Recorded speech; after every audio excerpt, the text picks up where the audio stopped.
വിശദമായ വാർത്തകളിലേക്ക്. എംപി എന്ന നിലയിൽ സമ്പൂർണ്ണ പരാജയമായിരുന്നു കോൺഗ്രസ് അധ്യക്ഷൻ രാഹുൽ ഗാന്ധി.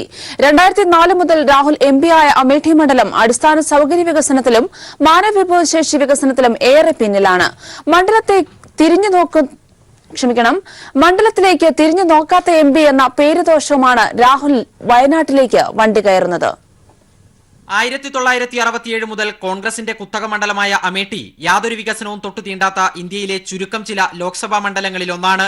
അമേഠിയുടെ ഈ പേരുദോഷം മാറ്റാൻ ഒന്നും ചെയ്യാൻ 2004 മുതൽ എംപി ആയിരിക്കുന്ന രാഹുൽ ഗാന്ധിക്കാകട്ടെ സാധിച്ചതുമില്ല. എന്തുകൊണ്ട് കോൺഗ്രസ് അധ്യക്ഷൻ രാഹുൽ ഗാന്ധി ഏറ്റവും മോശം എംപിയാകുന്നുവെന്ന് ലോക്സഭാ സൈറ്റിലെ വിവിധ കണക്കുകളിലൂടെ വ്യക്തമാകും. പാർലമെന്റിൽ ഹാജരാകുക എന്നതാണ് പാർലമെന്റ് അംഗത്തിന്റെ പ്രാഥമിക കടമ. അക്കാര്യത്തിൽ തന്നെ രാഹുൽ പരാജയമായി. 52% മാത്രമാണ് രാഹുലിന്റെ 5 വർഷത്തെ ഹാജർ ശരാശരി. ദേശീയ ശരാശരി 80%ആണെന്നിരിക്കെയാണ് ഈ മോശം പ്രകടനം. ചർച്ചകളിൽ പങ്കെടുത്തത് പരിശോധിച്ചാൽ 14 ചർച്ചകളിൽ പങ്കെടുത്തതിന്റെ മാത്രം കണക്ക് കാണാം. 67 ദേശീയ ശരാശരി എന്നോർക്കണം. ഇതിലും പരമദയനീയമാണ് ചോദിച്ച ചോദ്യങ്ങളുടെ എണ്ണം. വട്ടപൂജ്യം. അതായത് സ്വന്തം മണ്ഡലത്തിലെ ജനങ്ങൾക്ക് വേണ്ടി സഭയിൽ ഒരക്ഷരം ഉരിയാടിയില്ലെന്ന് സാരം. സ്വകാര്യ ബിൽ അവതരിപ്പിച്ച കാര്യത്തിലും സ്ഥിതി വ്യത്യസ്തമല്ല, 0 തന്നെ. 2004 മുതൽ 2014 വരെയുള്ള 10 വർഷത്തിനിടെ, അതായത് 3650 ദിവസത്തിനിടെ രാഹുൽ മണ്ഡലത്തിൽ പൂർണ്ണമായും ചെലവഴിച്ചത് 106 ദിവസം മാത്രമാണ്. എന്നാൽ 2015 ജൂൺ മുതൽ 2017 ജൂലൈ വരെ വിദേശ പര്യടനം നടത്തിയതാകട്ടെ 121 തവണയും. ഇനി എംപി ഫണ്ട് വിനിയോഗത്തിന്റെ കാര്യം പരിശോധിക്കാം. ഉത്തർപ്രദേശിലെ എംപിമാരിൽ ഫണ്ട് വിനിയോഗത്തിന്റെ കാര്യത്തിൽ 71ാം സ്ഥാനമാണ് രാഹുൽ ഗാന്ധിക്ക്. ഏറ്റവും പോഷകാഹാരക്കുറവ് നേരിടുന്ന മണ്ഡലങ്ങളിൽ ഒന്നാണ് അമേഠിയെന്നും എക്കണോമിക് ആൻഡ് പൊളിറ്റിക്കൽ വീക്കിലി ജനുവരിയിൽ പുറത്തിറക്കിയ റിപ്പോർട്ടിൽ പറയുന്നു. പാർലമെന്റേറിയൻ എന്ന രീതിയിൽ പൂർണ്ണ പരാജയമെന്ന പേരുദോഷവുമായി എത്തുന്ന രാഹുൽ ഗാന്ധിയെ ജനപ്രതിനിധി എന്ന നിലയിൽ വയനാട് വിലയിരുത്തുമെന്നുറപ്പ്. Sharath K Sasi, news bureau, Delhi.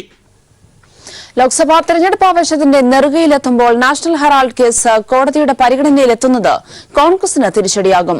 സോണിയാഗാന്ധിയും മകൻ രാഹുൽ ഗാന്ധിയും മുഖ്യപ്രതികളായിരിക്കുന്ന കേസ് രാഷ്ട്രീയ വജ്രായുധമാക്കാനാണ് ബിജെപി അടക്കമുള്ള പ്രതിപക്ഷ പാർട്ടികളുടെ തീരുമാനം. നാഷണൽ ഹെറാൾഡ് പത്രത്തിന്റെയും യങ് ഇന്ത്യ കമ്പനിയുടെയും ആദായനികുതി ഫയലുകൾ വീണ്ടും പരിശോധിക്കാനുള്ള ആദായനികുതി വകുപ്പിന്റെ തീരുമാനത്തിനെതിരെയാണ് ഗാന്ധി കുടുംബം അപ്പീലുമായി സുപ്രീം കോടതിയെ സമീപിച്ചത്. ഇവരുടെ അപേക്ഷ പരിഗണിച്ച് നാഷണൽ ഹെറാൾഡ് കേസ് ഏപ്രിൽ 23 മാറ്റിയിരിക്കുകയാണ്. തെരഞ്ഞെടുപ്പ് ആവേശങ്ങൾ കത്തിജ്വലിക്കുന്ന സമയത്ത് ഈ കേസ് കോടതി പരിഗണിക്കുന്നത് കോൺഗ്രസിന് തിരിച്ചു നൽകുമെന്നുറപ്പാണ്.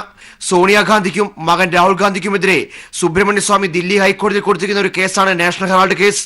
സോണിയാഗാന്ധിയും രാഹുൽ ഗാന്ധിയും അവരുടെ വിധേയരും ചേർന്ന് കോടിക്കണക്കിന് രൂപയുടെ സ്വത്തുള്ള അസോസിയേറ്റ് ജേണൽസ് ലിമിറ്റഡ് 2010 5 ലക്ഷം രൂപ മൂലധനം കൊണ്ട് രൂപീകരിച്ച യങ് ഇന്ത്യ എന്നൊരു കമ്പനി രൂപീകരിച്ച് തട്ടിയെടുത്തു എന്നാണ് സുബ്രഹ്മണ്യസ്വാമി ആരോപിക്കുന്നത്. 2010 December 13 Rahul Gandhi young Indian കമ്പനിയുടെ ഡയറക്ടറായി നിയമിതനായി. അധികം വൈകാതെ 2011 ജനുവരിയിൽ സോണിയാഗാന്ധി ഡയറക്ടർ ബോർഡ് അംഗമായും സ്ഥാനമേറ്റെടുത്തു. യങ് ഇന്ത്യൻ കമ്പനിയുടെ 76% ഓഹരികളും രാഹുൽ ഗാന്ധിയും സോണിയാഗാന്ധിയുമാണ് കൈവശം വെച്ചിരിക്കുന്നത്. 12% വീതം ഓഹരികൾ മോത്തിലാൽ വോറയ്ക്കും ഓസ്കാർ ഫെർണാണ്ടസിനുമുണ്ട്. ഈ ഏറ്റെടുക്കലിലൂടെ നാഷണൽ ഹെറാൾഡ്, ഗവാമി ആവാസ് എന്നീ പത്രങ്ങളും ദില്ലിയിലും ഉത്തർപ്രദേശിലുമുള്ള കോടിക്കണക്കിന് രൂപ വിലമതിക്കുന്ന ഭൂസ്വത്തുക്കളും രാഹുലിന്റെയും സോണിയയുടെയും കൈവശത്തിലായി എന്നും പരാതിയിൽ ആരോപിച്ചിരിക്കുന്നു. ഇതിന്റെ അടിസ്ഥാനത്തിലാണ് നാഷണൽ ഹെറാൾഡ് പത്രത്തിന്റെയും യങ് ഇന്ത്യൻ കമ്പനിയുടെയും ആദായനികുതി ഫയലുകൾ വീണ്ടും പരിശോധിക്കാനുള്ള ആദായനികുതി വകുപ്പിന്റെ തീരുമാനം. News bureau, Delhi. ഓരോ ലോക്സഭാ മണ്ഡലത്തിലെയും 50% വിവിപാറ്റ് രസീതുകൾ എണ്ണണമെന്നാവശ്യപ്പെട്ടുള്ള ഹർജി സുപ്രീംകോടതി ഇന്ന് പരിഗണിക്കും. ടി.കെ. രംഗരാജൻ, എസ്. സുധാകർ റെഡ്ഡി, ചന്ദ്രബാബു നായിഡു, അരവിന്ദ് കെജ്രിവാൾ, കെ.സി. വേണുഗോപാൽ തുടങ്ങി 21 പ്രതിപക്ഷ നേതാക്കളാണ് ഹർജിക്കാർ. ചീഫ് ജസ്റ്റിസ് രഞ്ജൻ ഗൊഗോയ്, ജസ്റ്റിസുമാരായ ദീപക് ഗുപ്ത, സഞ്ജീവ് ഖന്ന എന്നിവരുടെ ബെഞ്ചാണ് ഹർജി പരിഗണിക്കുക. 50% വിവിപാറ്റ് രസീതുകൾ എണ്ണാനെടുക്കുന്ന സമയത്തെക്കുറിച്ചും അതിന്റെ ബുദ്ധിമുട്ടുകളെക്കുറിച്ചും ഡെപ്യൂട്ടി തെരഞ്ഞെടുപ്പ് കമ്മീഷണർ സുദീപ് ജെയിൻ കഴിഞ്ഞ ദിവസം സുപ്രീംകോടതിയിൽ സത്യവാങ്മൂലം ഫയൽ ചെയ്തിട്ടുണ്ട്.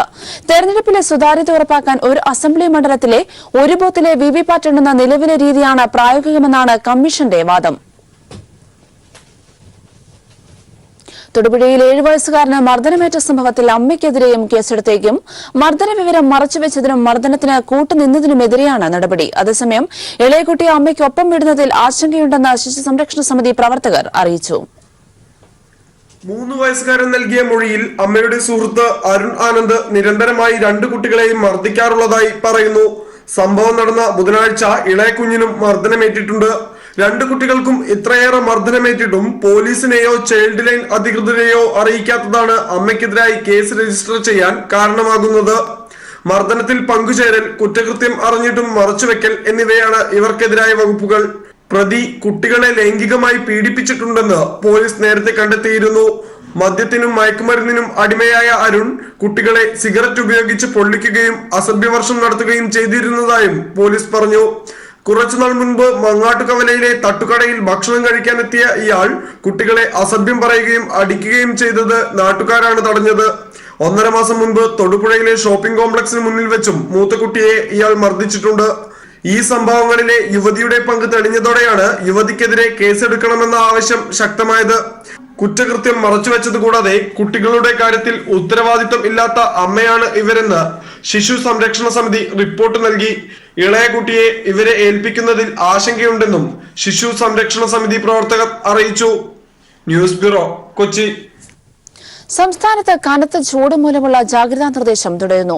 കേന്ദ്ര കാലാവസ്ഥാ വകുപ്പ് പുറപ്പെടുവിച്ച കാലാവസ്ഥാ വിശകലനത്തിൽ ഇന്നും വിവിധ ജില്ലകളിൽ ഉയർന്ന താപനില ശരാശരിയിൽ നിന്നും 2 മുതൽ 3 ഡിഗ്രി വരെ ഉയരാൻ സാധ്യതയുണ്ടെന്ന് മുന്നറിയിപ്പുണ്ട്. മധ്യവേനൽ അവധിക്കാലത്ത് സ്കൂളുകൾ നടത്തരുതെന്ന പൊതുവിദ്യാഭ്യാസ വകുപ്പ് നിർദ്ദേശവും പുറപ്പെടുവിച്ചു. കഴിഞ്ഞ ദിവസം നിരവധി പേർക്ക് സൂര്യാതപം ഏറ്റിരുന്നു. വയനാട്ടിൽ വിജയിച്ചാലും രാഹുൽ മണ്ഡലം നിലനിർത്തില്ല. അമേഠിയിൽ നിന്നുള്ള എംപിയായി തുടരുമെന്ന് കോൺഗ്രസ് അധ്യക്ഷൻ രാഹുൽ ഗാന്ധി ഒരു ഹിന്ദി ദിനപത്രത്തിന് നൽകിയ അഭിമുഖത്തിൽ നേരത്തെ വ്യക്തമാക്കിയിരുന്നു. വിജയിച്ചാൽ രാഹുൽ വയനാട് നിലനിർത്തുമെന്ന് കോൺഗ്രസ് നേതാക്കൾ പോലും കരുതുന്നില്ല. വയനാട്ടിൽ മത്സരിച്ച് വിജയിച്ചാലും മണ്ഡലം നിലനിർത്തില്ലെന്ന് രാഹുൽ ഗാന്ധി നേരത്തെ സൂചനകൾ നൽകിയിരുന്നു. മാർച്ച് 29-ന് ഒരു ഹിന്ദി ദിനപത്രത്തിന് നൽകിയ അഭിമുഖത്തിൽ താൻ ഉത്തർപ്രദേശിലെ എംപിയായി തുടരുമെന്നായിരുന്നു രാഹുലിന്റെ പ്രതികരണം. അമേഠിയാണ് തന്റെ കർമ്മഭൂമി എന്നായിരുന്നു രാഹുൽ വ്യക്തമാക്കിയത്. രാഹുലിന്റെ സ്ഥാനാർത്ഥിത്വം പ്രഖ്യാപിച്ചുകൊണ്ട് നടത്തിയ വാർത്താ സമ്മേളനത്തിലും കോൺഗ്രസ് വ്യക്തമാക്കുന്നത് രാഹുൽ വയനാട് നിലനിർത്താൻ ഉദ്ദേശിക്കുന്നില്ല എന്ന് തന്നെയാണ്. राहुल जी ने अनेकों बार कहा है और कि अमेठी उनकी कर्म भूमि है. अमेठी के लोगों का प्यार और स्नेह राहुल गांधी जी के लिए बेजोड़ है. രാഹുൽ മണ്ഡലം നിലനിർത്തില്ല എന്ന് ഇപ്പോൾ സൂചിപ്പിച്ചാൽ തിരിച്ചടിയാകുന്നതിനാൽ തന്ത്രപൂർവമായാണ് കോൺഗ്രസിന്റെ മറുപടി. That's why Rahul ji has said, I will represent Amethi, but I will also represent the southern states, for they are an important part of India's way of life and India's way forward. കേരളത്തിൽ മത്സരിക്കാൻ രാഹുൽ ഗാന്ധി എത്തുമ്പോഴും വിജയിച്ചു കഴിഞ്ഞാൽ മണ്ഡലം നിലനിർത്തുമെന്ന് പറയാൻ കോൺഗ്രസ് നേതാക്കൾ പോലും ധൈര്യപ്പെടില്ലെന്നുറപ്പ്. Rahul ഗാന്ധിക്കായി vote ചോദിക്കുന്ന കേരളത്തിലെ കോൺഗ്രസ് നേതാക്കൾ വിജയിച്ചാൽ വയനാട് മണ്ഡലം രാഹുൽ ഗാന്ധി നിലനിർത്തുമോ എന്ന ചോദ്യത്തിനും ഉത്തരം പറയാൻ ബാധ്യസ്ഥരാണ്. ദില്ലിയിലെ AICC ആസ്ഥാനത്തു നിന്നും ക്യാമറാമാൻ അതുൽ CS-നൊപ്പം ശരത് കെ ശശി, ന്യൂസ് ബ്യൂറോ, ദില്ലി. അണികളിൽ ആവേശം പകർന്ന പ്രചരണ പരിപാടികളിൽ ദേശീയ നേതാക്കൾ സജീവമായി. CPIM ജനറൽ സെക്രട്ടറി സീതാറാം യെച്ചൂരിയും പോളിറ്റ് ബ്യൂറോ അംഗം MA ബേബിയും വിവിധ പരിപാടികളിൽ പങ്കെടുത്തു. വയനാട്ടിൽ രാഹുൽ മത്സരിച്ചാൽ തരംഗമുണ്ടാകുമെന്ന് പറയുന്ന നേതാക്കൾ 2014-ൽ സോണിയാഗാന്ധിയും രാഹുൽ ഗാന്ധിയും ഉത്തർപ്രദേശിൽ മത്സരിച്ചിട്ടും കോൺഗ്രസിനുണ്ടായ തിരിച്ചടി ഓർക്കണമെന്നും MA ബേബി പറഞ്ഞു. LDFന്റെ തെരഞ്ഞെടുപ്പ് പ്രചരണത്തിന് വലിയ ആവേശം പകർന്നാണ് ഇടതുപക്ഷ ദേശീയ നേതാക്കളായ സീതാറാം യെച്ചൂരിയും MA ബേബിയും പ്രചരണ പരിപാടികളിൽ പങ്കെടുത്തത്. വയനാട്ടിൽ രാഹുൽ ഗാന്ധിയുടെ സ്ഥാനാർത്ഥിത്വം പ്രഖ്യാപിച്ച ഘട്ടത്തിൽ കോൺഗ്രസ് ആർക്കെതിരെയാണ് മത്സരിക്കുന്നതെന്ന പ്രധാന ചോദ്യമാണ് നേതാക്കൾ ഉയർത്തിയത്. ബദൽ നയപരിപാടിയിലൂടെ രാജ്യത്തെ മാറ്റാനും രക്ഷിക്കാനും 2004-ലേതുപോലെ ഇത്തവണയും കേരളം LDFന് തിളക്കമാർന്ന വിജയം നൽകണമെന്ന് യെച്ചൂരി ആവശ്യപ്പെട്ടു. Similar maturity today is required in order to show that we will save India but change India on the basis of alternative policies, and for that 2004 you gave 18 out of 20 to the LDF. This time you will give 20 out of 20 to the LDF and send them to the parliament for the future of India. എന്തിനാണ് BJPക്കെതിരെയും വർഗീയതയ്ക്കെതിരെയും സമരം നയിക്കുന്ന രാഹുൽ ഗാന്ധി കേരളത്തിൽ മത്സരിക്കുന്നതെന്ന് ചോദിച്ച CPIM polit bureau അംഗം MA baby വയനാട്ടിൽ രാഹുൽ മത്സരിച്ചാൽ അയൽ സംസ്ഥാനങ്ങളിലും തരംഗം ഉണ്ടാകുമെന്ന് പറയുന്ന കോൺഗ്രസ് നേതാക്കളോട് 2014-ൽ 80 സീറ്റുള്ള ഉത്തർപ്രദേശിൽ സോണിയാഗാന്ധിയും രാഹുൽ ഗാന്ധിയും മത്സരിച്ചപ്പോൾ 78 സീറ്റിലും തോറ്റ കാര്യം ഓർമ്മപ്പെടുത്തി. അമ്മ സോണിയാഗാന്ധിയും മകൻ രാഹുൽ ഗാന്ധിയും രണ്ടുപേരും മത്സരിച്ച ഉത്തർപ്രദേശ് സംസ്ഥാനത്ത് എന്തുണ്ടായി 2014 തെരഞ്ഞെടുപ്പിൽ? ഇവര് രണ്ടുപേരും മത്സരിച്ച എന്തൊക്കെയാ സീറ്റ്? റായ്ബറേലിയും അമേഠിയും അല്ലേ? ആ 2 സീറ്റ് മാത്രമേ 80 സീറ്റുകളിൽ കോൺഗ്രസ് ജയിച്ചുള്ളൂ. ബാക്കി 78 സീറ്റിലും കോൺഗ്രസും കോൺഗ്രസിന്റെ കൂടെ നിന്നവരും തോറ്റു തൊപ്പിയിട്ടു. ഇന്നും വിവിധ ജില്ലകളിൽ ദേശീയ നേതാക്കൾ പ്രചരണ പരിപാടികളിൽ പങ്കെടുക്കും. News bureau, Thiruvananthapuram. വിദേശ രാജ്യങ്ങളുടെ ഉൾപ്പെടെ 29 ഉപഗ്രഹം ഇന്ന് ISRO വിക്ഷേപിക്കും. വിക്ഷേപണത്തിനായുള്ള കൌണ്ട് ഡൌൺ ശ്രീഹരിക്കോട്ടയിൽ തുടങ്ങി. ശ്രീഹരിക്കോട്ടയിലെ സതീഷ് ധവാൻ സ്പേസ് സെന്ററിൽ നിന്ന് രാവിലെ 9:30 വിക്ഷേപണം. അമേരിക്കയുടെ 24, ലിത്വാനിയയുടെ 2, സ്പെയിൻ, സ്വിറ്റ്സർലൻഡ് എന്നീ രാജ്യങ്ങളുടെ ഓരോ ഉപഗ്രഹങ്ങളുമാണ് വിക്ഷേപിക്കുക. PSLVയുടെ C-45 റോക്കറ്റാണ് ഇന്ത്യയുടെ എമിസാറ്റ് അടക്കമുള്ള ഉപഗ്രഹങ്ങളുമായി കുതിക്കുന്നത്. വിശദാംശങ്ങൾ നൽകാൻ ഇഷാർ ഹുസൈൻ ചേരുകയാണ്. ഇഷാർ, ഇന്ത്യയെ സംബന്ധിച്ചിടത്തോളം എത്രത്തോളം അഭിനന്ദിക്കാൻ കഴിയുന്ന ഒരു ചുവടുവയ്പിലേക്കാണ് ISRO നീങ്ങുന്നത്? വിശദാംശങ്ങൾ. ക്രിസ്റ്റി, നമുക്ക് കാണാൻ സാധിക്കുന്നു, അതായത് ദേശീയ പ്രതിരോധ കേന്ദ്രത്തിന്റെ എമിസാറ്റ് എന്നൊരു ഉപഗ്രഹമാണ് ഏറ്റവും എടുത്തു പറയേണ്ട കാര്യം ഇതിൽ വിക്ഷേപിക്കുന്നതിൽ. അതായത് എമിസാറ്റ് ഉൾപ്പെടെ 29 ഉപഗ്രഹങ്ങളുമായി ഇന്ന് PSLV-45 എന്ന് പറയുന്ന റോക്കറ്റ് ശ്രീഹരിക്കോട്ടയിൽ നിന്നും പറന്നു വരും. അതോടുകൂടി ഇന്ത്യയിലെ ഏറ്റവും വലിയ ദൗത്യങ്ങളിൽ ഒന്നായി മാറും ഇത്. അതായത് എമിസാറ്റ് എന്ന് പറയുന്ന ഒരു ഉപഗ്രഹം എടുത്തു പറയേണ്ടതെന്ന് തന്നെയാണ്. കാരണം അത് പ്രതിരോധ രംഗത്ത് ചെലുത്താൻ കഴിയുന്ന മാറ്റങ്ങൾ അനേകമാണ്. ഇപ്പോൾ തന്നെ ഉണ്ടായ പുൽവാമ ആക്രമണവും മറ്റും ഉണ്ടായ സാഹചര്യത്തിൽ നമ്മുടെ ശത്രു രാജ്യങ്ങളുടെ ചാരപ്രവൃത്തിയും മറ്റും ഇത് വളരെ വേഗത്തിൽ തന്നെ കണ്ടെത്താൻ സാധിക്കുന്ന സാങ്കേതിക വിദ്യയാണ് എമിസാറ്റിലുള്ളത്. മാത്രമല്ല, ഇപ്പോൾ PSLVയുടെ ദൗത്യം 3 ഭ്രമണപഥത്തിലായിരിക്കും PSLVയുടെ ദൗത്യമുള്ളത്. അതായത് ആദ്യത്തെ ഭ്രമണപഥത്തിൽ എമിസാറ്റ് വിക്ഷേപിച്ചു കഴിഞ്ഞാൽ അടുത്ത ഭ്രമണപഥത്തിൽ 202 കിലോ ഭാരമുള്ള ഉപഗ്രഹങ്ങൾ വിക്ഷേപിക്കും. പിന്നീടുള്ള ഭ്രമണപഥത്തിൽ ഇത് നിലയുറപ്പിക്കും. തുടർന്നുള്ള വികസന പ്രവർത്തനങ്ങൾക്കായിരിക്കും ഈ PSLV-45 എന്ന് പറയുന്ന റോക്കറ്റ് അവിടെ നിലയുറപ്പിക്കുക. മാത്രവുമല്ല, ഇതിന്റെ മറ്റു ഗുണങ്ങൾ എന്തെന്ന് വെച്ചാൽ, കപ്പലിൽ നിന്നും വരുന്ന സന്ദേശങ്ങൾ ഇത് രേഖപ്പെടുത്തും. PSLV റോക്കറ്റിലുള്ള ഉപഗ്രഹങ്ങൾ കപ്പലിൽ നിന്നുമുള്ള സന്ദേശങ്ങൾ രേഖപ്പെടുത്തും. അത് ഇന്ത്യക്ക് വരും കാലങ്ങളിൽ വളരെയധികം ഉപകാരപ്പെടുന്ന ഒരു സാങ്കേതിക വിദ്യയാണ് PSLV-45 പിന്നീട് റേഡിയോ തരംഗങ്ങളെ രേഖപ്പെടുത്താനുള്ള അടുത്ത ഒരു സാങ്കേതിക വിദ്യ ഈ റോക്കറ്റിലുണ്ട്. പിന്നെ എമിസ്ഫെയർ തരംഗങ്ങളെ വളരെ വേഗത്തിൽ തന്നെ ഇത് ആഗിരണം ചെയ്യുന്ന മറ്റൊരു സാങ്കേതിക വിദ്യയാണ് ഇതിൽ ഉള്ളത്. അങ്ങനെ മൂന്ന് പ്രധാനപ്പെട്ട സാങ്കേതിക വിദ്യയും 3 തരത്തിലുള്ള ഭ്രമണപഥ വിക്ഷേപണവുമാണ് ഈ PSLV-45 എന്ന് പറയുന്ന ഈ റോക്കറ്റിലൂടെ ഇന്ത്യക്ക് കൈവരിക്കാൻ സാധിക്കുന്നത്. അങ്ങനെയുള്ള ഒരു സാങ്കേതിക വിദ്യയിലൂടെ ഇന്ത്യ ഇപ്പോൾ അല്പസമയത്തിന് തന്നെ റോക്കറ്റ് വിക്ഷേപിക്കുന്നതിലൂടെ ഇന്ത്യക്ക് കൈവരിക്കുന്ന ഏറ്റവും വലിയ നേട്ടങ്ങളിൽ ഒന്നായി മാറും ഇത്. PSLVയുടെ 47ാമത് ദൗത്യമാണത്. മുമ്പുള്ള ദൗത്യങ്ങളിലൊക്കെ ആദ്യത്തെ PSLVയിൽ ഗവേഷണം നടത്തുന്ന ഒരു രാജ്യമാണ് ഇന്ത്യ. ലോകരാജ്യങ്ങളിൽ തന്നെ ഏറ്റവും മുൻപന്തിൽ നിൽക്കുന്ന രാജ്യമാണ് ഇന്ത്യ. അതിൽ 47ാമത്തെ ഒരു ദൗത്യം എന്ന് പറയുമ്പോൾ ഇന്ത്യക്ക് അഭിമാനിക്കാവുന്ന നേട്ടം തന്നെയാണത്. മാത്രവുമല്ല, ഇതിലെ എമിസാറ്റ് എന്ന് പറയുന്ന ഒരു റോക്കറ്റ്, അതായത് ഉപഗ്രഹം, വളരെയധികം റോക്കറ്റിൽ ഘടിപ്പിച്ചിരിക്കുന്ന ഉപഗ്രഹം, പ്രതിരോധ രംഗത്തെ മാറ്റം ചെലുത്താവുന്ന ഒരു ഉപഗ്രഹമാണ് എമിസാറ്റിൽ മറ്റു കാര്യങ്ങൾ എന്തുവന്ന് തരംഗദൈർഘ്യങ്ങളെ അടിസ്ഥാനമാക്കിപ്പെടുത്തിയിട്ടുള്ള ചുറ്റളവിനെ ആഗിരണം ചെയ്യാൻ പറ്റുന്ന ഒരു സാങ്കേതിക വിദ്യ എമിസാറ്റിലുണ്ട്. അതുകൊണ്ട് തന്നെയാണ് പ്രതിരോധ രംഗത്തിന് വേണ്ടി ഇന്ത്യ എമിസാറ്റിനെ ഈ PSLV-45 എന്ന് പറയുന്ന ഈ റോക്കറ്റിൽ ഇപ്പോൾ ഘടിപ്പിച്ചിരിക്കുന്നത്. ആ ഒരു വിക്ഷേപണമായിരിക്കും ഇന്ത്യയുടെ ഏറ്റവും വലിയ നേട്ടമായി എടുത്തു പറയാൻ സാധിക്കുന്നത്. ക്രിസ്റ്റീൻ, ഷാർ 9:30 തന്നെ വിക്ഷേപണം ഉണ്ടാകുമെന്ന് തന്നെയാണോ പ്രതീക്ഷിക്കുന്നത്? അതായത് ഇന്നലെ രാത്രി തന്നെ കൗണ്ട് ഡൗൺ ആരംഭിച്ചു കഴിഞ്ഞു. ഇന്ന് 9:30 തന്നെ വിക്ഷേപണം ഉണ്ടായിരിക്കും. കൗണ്ട് ഡൗൺ ഇന്ന് ഏകദേശം പൂർത്തിയാവാറായി. വിക്ഷേപണ പഥത്തിൽ നിന്നും അല്പസമയത്തിന് തന്നെ വിക്ഷേപിച്ചു കഴിഞ്ഞാൽ ഇന്ത്യയുടെ ഏറ്റവും വലിയ ദൗത്യങ്ങളൊന്നായിരിക്കും. അത് മാത്രമല്ല, മറ്റു രാജ്യങ്ങളിൽ നിന്നുമുള്ള ഉപഗ്രഹങ്ങളും കൂടി ഈ റോക്കറ്റിൽ അടങ്ങിയിരിക്കുന്നു. അമേരിക്ക, ലിത്വാൻ, സ്വിറ്റ്സർലാൻഡ് തുടങ്ങി സ്പെയിൻ തുടങ്ങി മറ്റു രാജ്യങ്ങളിൽ നിന്നുള്ള റോക്കറ്റുകൾ 29 ഉപഗ്രഹങ്ങളാണ് ഈ PSLV-45 ഘടിപ്പിച്ചിട്ടുള്ളത്. അതോടുകൂടിയായിരിക്കും PSLV പറന്നു വരിക.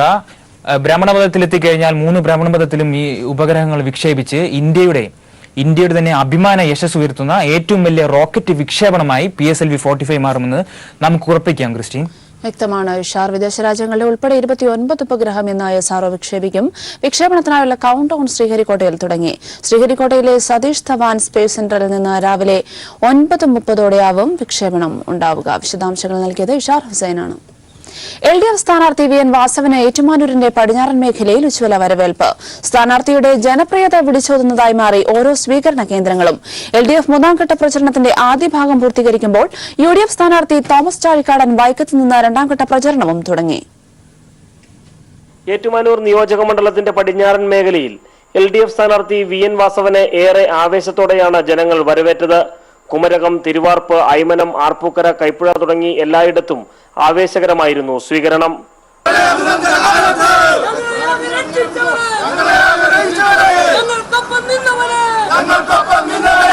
സ്വീകരണത്തോടൊപ്പം പ്രളയകാലത്തെ രക്ഷകനായ VN വാസവനെ ഓരോ കേന്ദ്രങ്ങളിലും ജനങ്ങൾ ഒഴുകിയെത്തി ആദരിക്കുകയായിരുന്നു.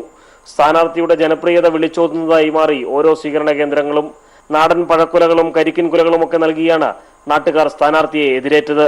മിക്കയിടങ്ങളിലും സ്ത്രീകളുടെയും യുവാക്കളുടെയും പങ്കാളിത്തം സ്വീകരണത്തിൽ ശ്രദ്ധേയമായി. എല്ലാ കേന്ദ്രങ്ങളിലും നൂറുകണക്കിന് സ്ത്രീകളും കുട്ടികളും വൃദ്ധന്മാരും ആബാലവൃദ്ധൻ ജനങ്ങളാണ്.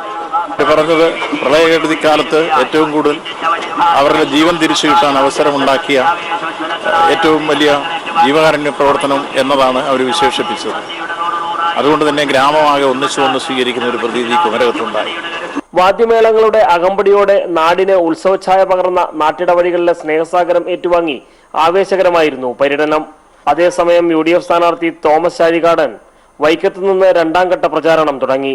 പ്രചരണ ഉദ്ഘാടനത്തിന് KPCC അധ്യക്ഷൻ മുല്ലപ്പള്ളി രാമചന്ദ്രൻ നേരിട്ടെത്തിയിട്ടും വൈക്കത്തെ കോൺഗ്രസ് പ്രവർത്തകർ ഏറെയും പ്രചാരണ പരിപാടികളിൽ നിന്ന് വിട്ടുനിന്നു. News bureau, Kottayam. കടിക്കൽ വിപ്ലവത്തിന്റെ സ്മരണകൾ ജ്വലിക്കുന്ന മണ്ണിലായിരുന്നു കൊല്ലം ലോക്സഭാ മണ്ഡലം ഇടതുമുന്നണി സ്ഥാനാർത്ഥി KN ബാലഗോപാലിന് സ്വീകരണം നൽകിയത്.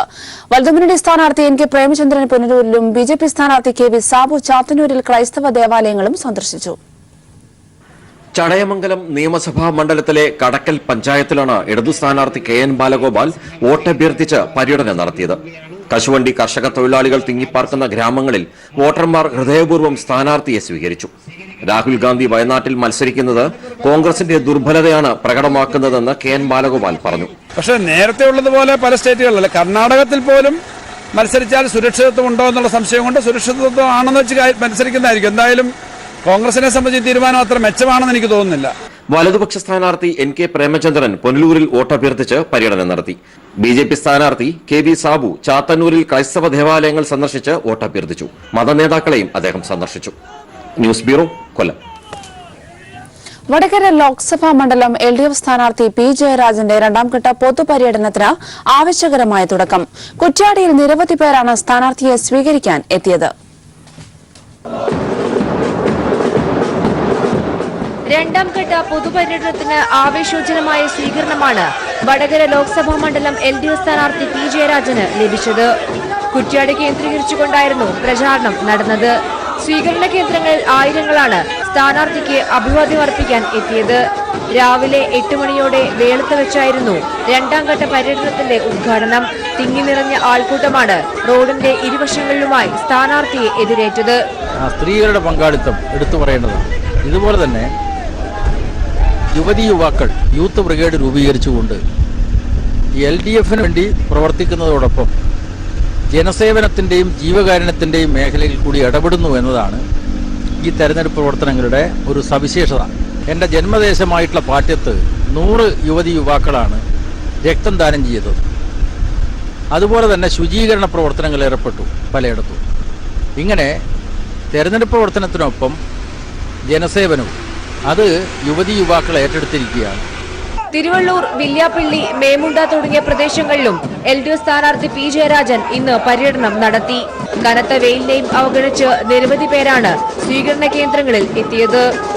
News bureau, Kozhikode.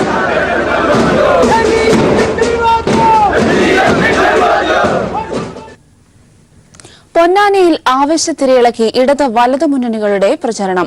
LDF പ്രചരണത്തിന് ചൂടുപകരാൻ മുഖ്യമന്ത്രി പിണറായി വിജയൻ ഇന്ന് പൊന്നാനിയിലെത്തും. മൂന്നാം റൌണ്ട് പര്യടനം തുടരുന്ന LDF സ്വതന്ത്ര സ്ഥാനാർത്ഥി PV അൻവർ നാളെ നാമനിർദ്ദേശ പത്രിക സമർപ്പിക്കും. UDF NDA സ്ഥാനാർത്ഥികളും പ്രചരണ രംഗത്ത് സജീവമാണ്.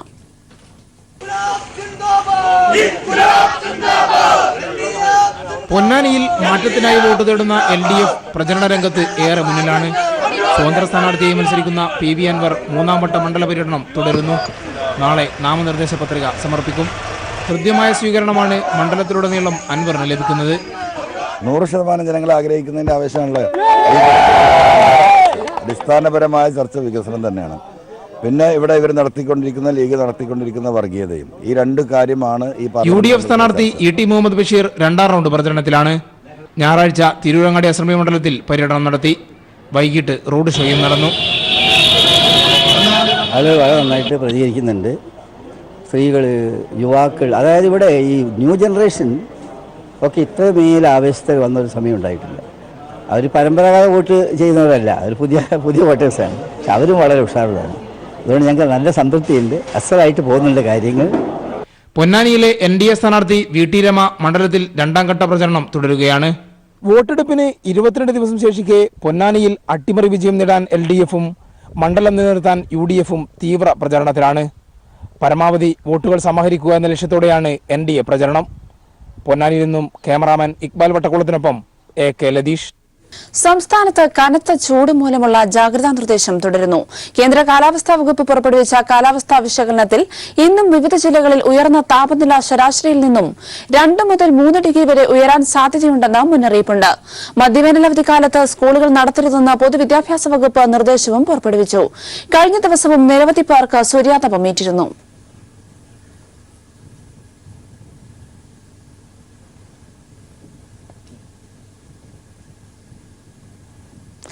വിദേശ രാജ്യങ്ങളുടെ ഉൾപ്പെടെ 29 ഉപഗ്രഹം ഇന്ന് ISRO വിക്ഷേപിക്കും.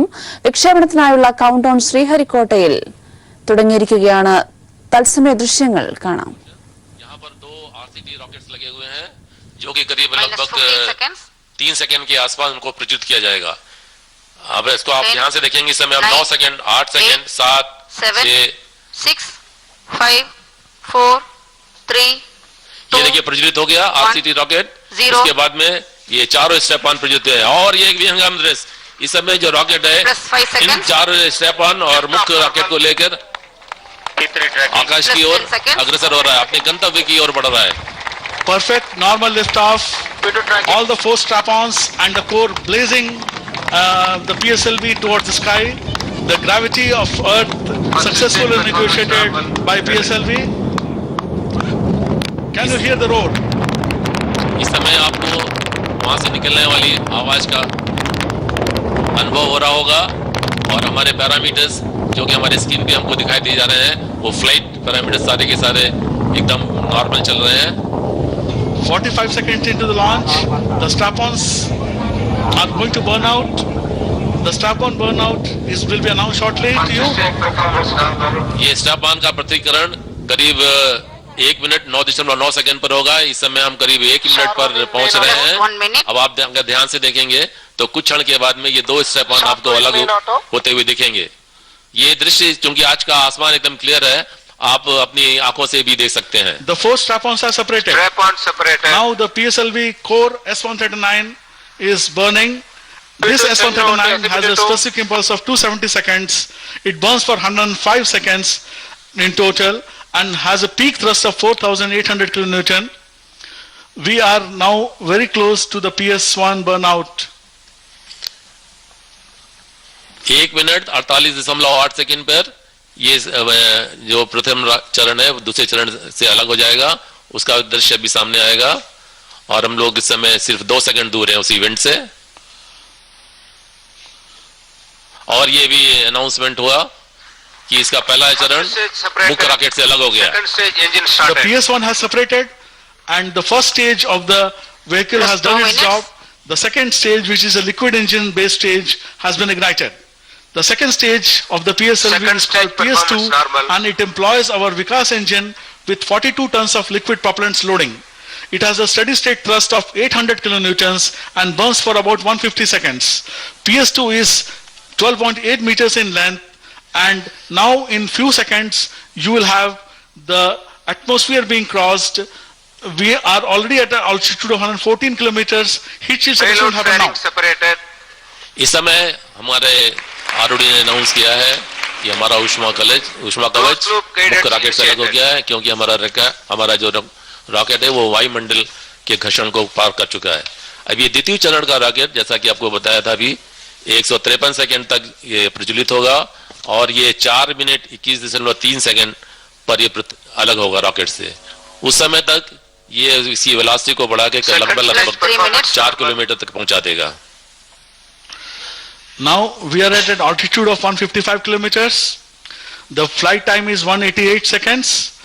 We have covered around 190 kilometers from Sriharikota. A view of Range Operation Director making observations and announcements for the launch. इस समय आप हमारे आरओडी का अनाउंसमेंट सुनने के लिए तैयार हो जाइए, आगे का जो इवेंट आने वाला है। Flight time around 235 seconds. The next event expected is the second stage burnout and separation around 260 seconds. We are very close to that. In another 1 second you will hear the second stage separation. Rocket अपने गंतव्य की ओर बढ़ता जा रहा है और जो हमारे प्लाट बोर्ड्स पे हमको जो चार्ट दिखा रहे हैं, जिनका प्रेडिक्शन किया गया था और इस पे चल रहा है, दोनों एक के ऊपर में ओवरलैप करते हैं, माने कि इसको हम लोग कॉपी बुक स्टाइल बोलते हैं। और सारे पैरामीटर जितने प्रेडिक्ट किए गए थे और जो इस समय हम लोग ऑब्जर्व कर रहे हैं वो एकदम सेम आ रहे हैं। अब ये 4 मिनट और 21 सेकंड पे ये हमारा जो सेकंड स्टेज है उसका बर्नआउट है। इस समय हम लोग 4 मिनट और करीब 12 सेकंड पर है और ये धीमे धीमे तेजी के साथ बढ़ता जा रहा है। Very close to the burnout of second stage. EMISAT ഉപഗ്രഹ വിക്ഷേപണത്തിന്റെ ശ്രീഹരിക്കോട്ടയിൽ നിന്നുള്ള തത്സമയ ദൃശ്യങ്ങളാണ് കണ്ടത്. അതേസമയം ഇപ്പോൾ ശാസ്ത്രകാര്യ ലേഖകൻ ദിലീപ് മലയാലപ്പുഴ നമുക്കൊപ്പം ചേരുകയാണ്. ഇന്ത്യയുടെ അഭിമാനാർഹമായ ഈ ഒരു ചരിത്ര നിമിഷത്തിൽ ചരിത്ര ദൗത്യവുമായി എമിസാറ്റ് വിക്ഷേപണം നടക്കുന്ന സാഹചര്യത്തിൽ അദ്ദേഹം ഇതിന്റെ സാങ്കേതികത സംബന്ധിച്ച് പ്രതികരിക്കുകയാണ്. ശ്രീ ദിലീപ് മലയാലപ്പുഴ, ISROയെ സംബന്ധിച്ചിടത്തോളം പുതിയ ചുവടുവയ്പ്പാണ്, ചരിത്ര ലക്ഷ്യമാണ് ഇതിന് പിന്നിലുള്ളത്. എത്രത്തോളം എന്തെല്ലാം ലക്ഷ്യങ്ങളുമായാണ് ഈ ഉപഗ്രഹ കൂട്ടം പറന്നുയരുന്നത്? ISROയെ സംബന്ധിച്ചിടത്തോളം ഏറ്റവും നിർണായകമായ ഒരു വിക്ഷേപണം കൂടിയാണിത്. അമേരിക്കയുടെ 24 ഉപഗ്രഹങ്ങളടക്കം ഇന്ത്യയുടെ ഒരു ഉപഗ്രഹവും ലിത്വാനിയയുടെ 2, സ്പെയിൻ, സ്വിറ്റ്സർലാൻഡ് എന്നിവയുടെ ഓരോ ഉപഗ്രഹവും ആണ് ഇപ്പോൾ ഭ്രമണപഥത്തിലേക്ക് നീങ്ങിക്കൊണ്ടിരിക്കുന്നത്. ഏതാണ്ട് 2 മണിക്കൂറോളം നീളുന്ന വലിയൊരു ദൗത്യം ആണ് ഇത്. ISROയെ സംബന്ധിച്ചിടത്തോളം ഇത് വളരെ നിർണായകമാണെങ്കിൽ പോലും ISROയുടെ ഏറ്റവും വിശ്വസ്തമായ റോക്കറ്റ് PSLV അത് കൃത്യതയോടെ ഉപഗ്രഹങ്ങളെ ലക്ഷ്യത്തിലെത്തിക്കുന്ന ഒരു റോക്കറ്റാണ്. അപ്പോൾ ഈ PSLV ഏറ്റവും വിശ്വസ്തമായ റോക്കറ്റാണ്. അതുകൊണ്ട് ഈ ദൗത്യം വിജയിക്കുമെന്നുള്ള കാര്യത്തിൽ യാതൊരു സംശയവുമില്ല.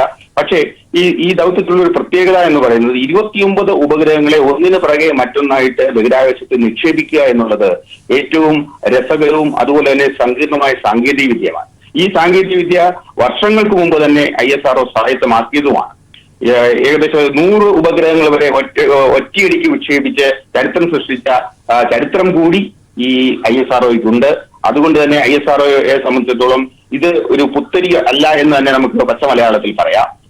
എങ്കിലും ഏറ്റവും സങ്കീർണമായ സാങ്കേതിക വിദ്യയാണ് ഇതിലൂടെ ISRO ഉപയോഗിക്കുന്നത്. ഒട്ടേറെ പരീക്ഷണങ്ങളും ബഹിരാകാശ സാങ്കേതിക വിദ്യയിൽ ഒട്ടേറെ പരീക്ഷണങ്ങളും ഈ വിക്ഷേപണത്തിലൂടെ ISRO നിർവഹിക്കുന്നുണ്ട്. തീർച്ചയായിട്ടും ഇക്കുറി ഒരു ചരിത്ര ദൗത്യവുമായി PSLV C-47 പറന്നുയരുമ്പോൾ അത് രാജ്യത്തിന് എത്രത്തോളം ഗുണകരമാവുന്ന ദൗത്യങ്ങളുമായാണ് ഈ ഉപഗ്രഹ കൂട്ടം പറന്നുയരുന്നത് എന്നതിന്റെ സാങ്കേതിക കൂടി സാർ വ്യക്തമാക്കാമോ? ബഹിരാകാശ സാങ്കേതിക വിദ്യയിൽ ഏറ്റവും മുൻപന്തി നിൽക്കുന്ന രാജ്യം ആണ് അമേരിക്ക. അമേരിക്കയുടെ 24 ഉപഗ്രഹങ്ങൾ നമുക്ക് വിക്ഷേപിക്കാൻ കഴിയുന്നു എന്നുള്ളത് അവര് ഈ ബഹിരാകാശ സാങ്കേതിക വിദ്യയിൽ ഉപയോഗിക്കപ്പെടുന്ന വിക്ഷേപണ വിപണിയിൽ നമ്മൾ എത്രത്തോളം മുന്നേറി എന്നുള്ളതും അതുപോലെ തന്നെ വിക്ഷേപണ വിപണിയിൽ നമ്മളുടെ ഒരു ആധിപത്യം സ്ഥാപിക്കാൻ തന്നെ ഇതുമൂലം കഴിയുന്നു. വിദേശ രാജ്യങ്ങൾ ഇനിയും കൂടുതലായിട്ട് ISROയെ സമീപിക്കും. അതുവഴി നമുക്ക് കുറെ വിദേശ നാണ്യം കൂടുതലായിട്ട് കിട്ടും. അത് നമ്മുടെ ലോകത്ത് ബഹിരാകാശ സാങ്കേതികതയിൽ ISROയുടെ ഒരു കരുത്ത് കൂടുതൽ ശക്തിയായി തെളിയിക്കാൻ കഴിയും എന്നുള്ളതാണ് ഏറ്റവും വലിയ പ്രത്യേകത. ഈ നാനോ സാറ്റലൈറ്റുകളാണ് ഇവർ ഈ വിക്ഷേപിക്കുന്നതിൽ വളരെ കൂടുതലുള്ളത്. ഒരു വിവിധ ബഹിരാകാശത്തെ പല ഘട്ടങ്ങളിലായിട്ടാണ് ഇത് ഒന്നിനു പുറകെ എന്ന് പറഞ്ഞാൽ സെക്കൻഡുകളുടെ വ്യത്യാസത്തിൽ കൂട്ടിയിടികൾ ഒഴിവാക്കി ഈ നമ്മുടെ ഉപഗ്രഹങ്ങളെ കൃത്യതയോടുകൂടി ബഹിരാകാശത്ത് നിക്ഷേപിക്കുക എന്ന് പറയുന്ന ദൗത്യം നിർവഹിക്കുക വഴി ISRO ഇനിയും വിക്ഷേപണ വിപണിയിൽ കൂടുതൽ വലിയൊരു പ്രസ്ഥാനമായി മാറും എന്നുള്ള കാര്യത്തിൽ യാതൊരു സംശയമില്ല.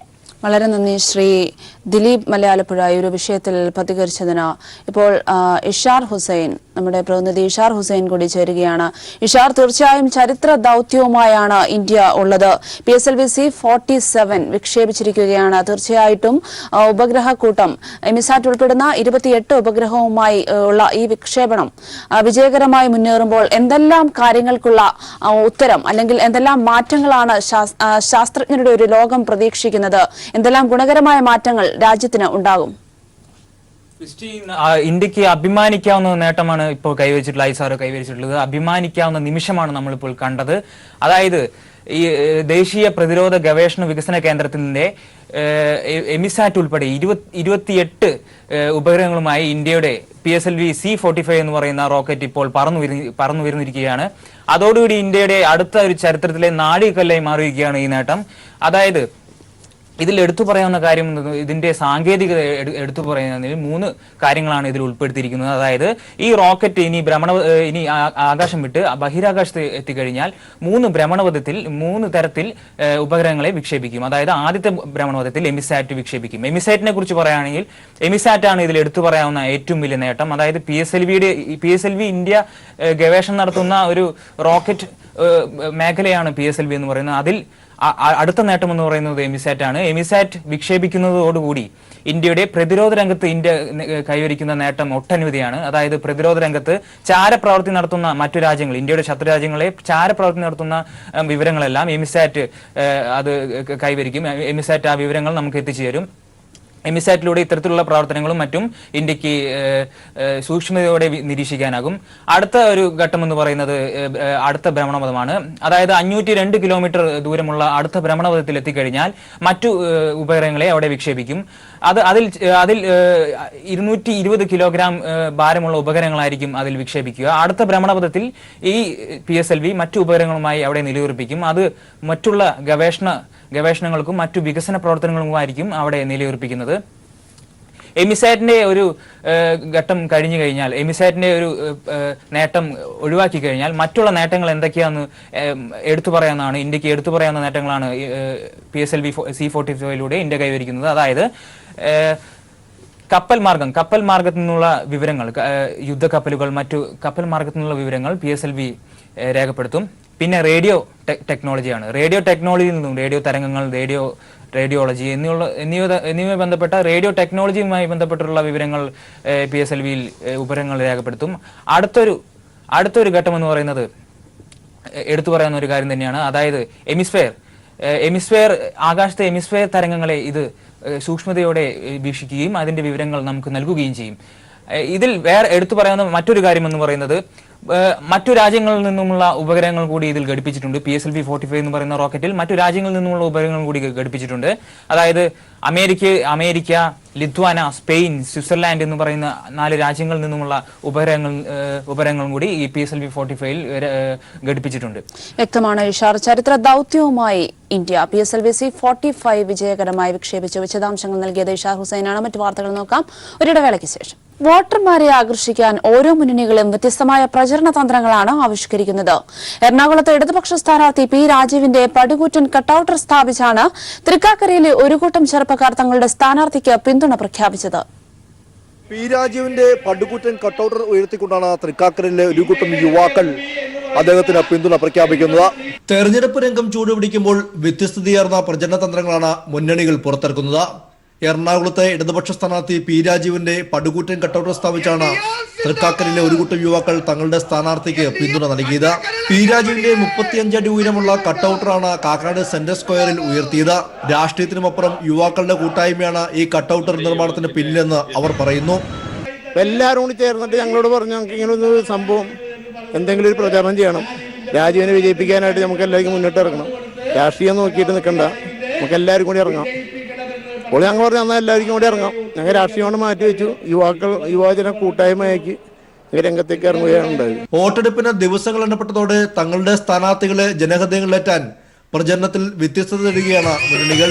വികസന രംഗത്തിൽ നിന്നും ഒരു പിടി മുന്നിൽ നിന്നും ജയിച്ചും നാടിനും നാട്ടാർക്കും സ്നേഹത്തിൽ സാന്നിധ്യം രാജിൻ സാഗാവിന്നോട്ടെ ന്യൂസ് ബ്യൂറോ കൊച്ചി.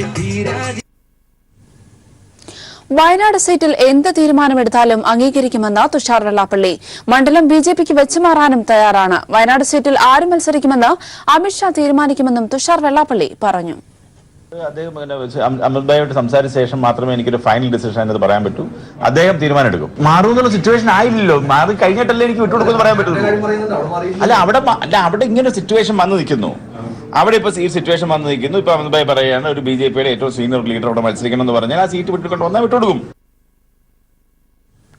തെരഞ്ഞെടുപ്പ് പ്രഖ്യാപനത്തിന് മുൻപ് തന്നെ വയനാട് മണ്ഡലത്തിൽ സ്ഥാനാർത്ഥിയായി സജീവമായതാണ് LDF സ്ഥാനാർത്ഥി PP സുനീർ. 3 ആഴ്ച പിന്നിടുമ്പോൾ മണ്ഡലത്തിൽ എല്ലായിടത്തും സ്ഥാനാർത്ഥി എത്തിക്കഴിഞ്ഞു. UDF-ൽ രാഹുലിന്റെ വരവും ഗ്രൂപ്പ് പോരും ചർച്ചയായപ്പോൾ ചിട്ടയോടെയുള്ള പ്രചരണത്തിലായിരുന്നു LDF. ലോക്സഭാ നിയോജക മണ്ഡലം കൺവെൻഷനുകൾ കഴിഞ്ഞു. ലോക്കൽ തല ബൂത്ത് തല കൺവെൻഷനുകളും പിന്നിട്ട് കുടുംബയോഗങ്ങളിലും ഭവന സന്ദർശനങ്ങളിലുമാണ് ഇപ്പോൾ LDF സ്ഥാനാർത്ഥി PP സുനീർ. വയനാട് ലോക്സഭാ മണ്ഡലത്തിന് കീഴിലെ 7 നിയമസഭാ മണ്ഡലങ്ങളിലും പ്രചരണത്തിൽ മേധാവിത്വം LDF-ന് തന്നെ. 3 ആഴ്ചയായി എതിരാളികളില്ലാത്ത ചിട്ടയായ പ്രവർത്തനം. ഒരു ഭാഗത്ത് ഗ്രൂപ്പ് പോരും വിവാദങ്ങളും മുറുകുമ്പോൾ വിജയം മാത്രം ലക്ഷ്യമാക്കിയാണ് LDF പ്രചരണം. നാട്ടുകാരനും സുപരിചിതനുമായ PP സുനീറിന് ഹൃദ്യമായ വരവേൽപ്പാണ് എങ്ങും. നിലവിലുള്ള രാഷ്ട്രീയ സാഹചര്യം കൊണ്ടും കേരളത്തിലെ LDF ഗവൺമെൻറ്റിൻ്റെ ജനക്ഷേമ വികസന പ്രവർത്തനങ്ങൾ കൊണ്ടും ഇടതുപക്ഷം ബഹുദൂരം മുമ്പിലാണ് കേരളത്തിൽ. അതുകൊണ്ട് തന്നെ ഇനി ഒരു കാരണവശാലും ഇടതുപക്ഷത്തോടൊപ്പം ഈ തെരഞ്ഞെടുപ്പിൽ ഒരു രംഗത്തും എത്തിച്ചേരാൻ UDF-ന് സാധിക്കുകയില്ല. ആ ദയനീയാവസ്ഥ മനസ്സിലാക്കിയത് കൊണ്ടാണ് രാഹുൽ ഗാന്ധിയെ പോലെയുള്ള ഒരാളെ കേരളത്തിൽ കൊണ്ടുവന്ന് മത്സരിപ്പിക്കാൻ UDF തീരുമാനിക്കുന്നത്. തീർച്ചയായും ചരിത്രപരമായ മണ്ടത്തരമാണ് രാഹുൽ ഗാന്ധിയും. ദേശീയ രാഷ്ട്രീയത്തിൽ BJP-യോട് എതിരിടാതെ സുരക്ഷിത മണ്ഡലം തേടി രാഹുൽ എത്തുന്നത് അഭിപ്രായ ഭിന്നത സൃഷ്ടിച്ചു കഴിഞ്ഞു വയനാട്ടിലും. കഴിഞ്ഞ 10 വർഷത്തെ പാഴായ വികസന മോഹങ്ങളും LDF സർക്കാരിന്റെ മണ്ഡലത്തിലെ വികസന പ്രവർത്തനങ്ങളുമെല്ലാം ഉയർത്തിക്കാട്ടിയാണ് LDF പ്രചരണം. ഇതിനിടെ മണ്ഡലത്തിലെ മിക്കയിടങ്ങളിലും LDF സ്ഥാനാർത്ഥി എത്തിയപ്പോൾ നിർജീവമായ പ്രവർത്തനം രാഹുലിനെ മാത്രം ചൂണ്ടിക്കാട്ടി മുന്നോട്ട് കൊണ്ടുപോവുകയെന്ന അവസ്ഥയിലാണ് UDF ഇപ്പോൾ. News bureau, Wayanad. സോണൽ കമ്മിറ്റിയുടെ നേതൃത്വത്തിൽ ആരോഗ്യമന്ത്രി KK ശൈലജയ്ക്ക് ബാംഗ്ലൂരിൽ സ്വീകരണം നൽകി. Zonal committee secretary N Nagaraj അധ്യക്ഷം വഹിച്ചു. പാനൂർ ഏരിയ കമ്മിറ്റി അംഗം AV ബാലകൃഷ്ണൻ, CPIM കണ്ണൂർ ജില്ലാ സെക്രട്ടേറിയറ്റ് അംഗം വത്സനും യോഗത്തിൽ സംസാരിച്ചു.